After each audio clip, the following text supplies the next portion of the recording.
One other little funny element. Michael Cohen, whatever you want to say about him, I find him to be a pretty funny guy. And in my interactions with him, including privately, he's been on the show a couple times. I've been on his show.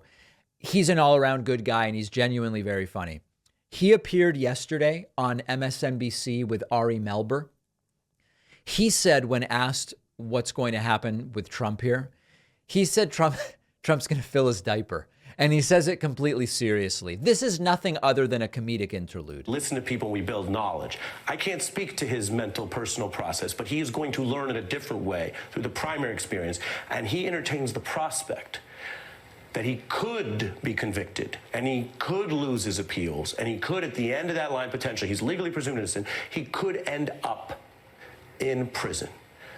Based on your long years of service with him, how will he process that? Yeah. Very poorly. As I like to call him sometimes in my tweets, Diaper Donald will be filling up that diaper because this is not something that Donald is capable of either understanding or contending with.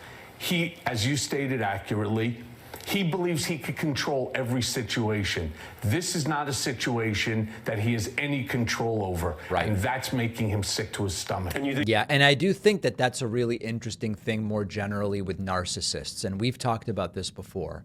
Narcissists believe, among other things, that they can convince anyone that they're the smartest and slickest and most clever in the room, and that they can lie and nobody notices. And this is why with the Mueller probe, Trump wanted to testify or to sit down for questioning, to be deposed.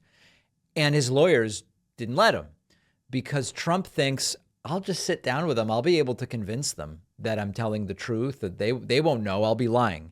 That is a really common trait of narcissists. Michael Cohen knows it. It's going to be a wild 48 hours, and I'm glad you're with us for it.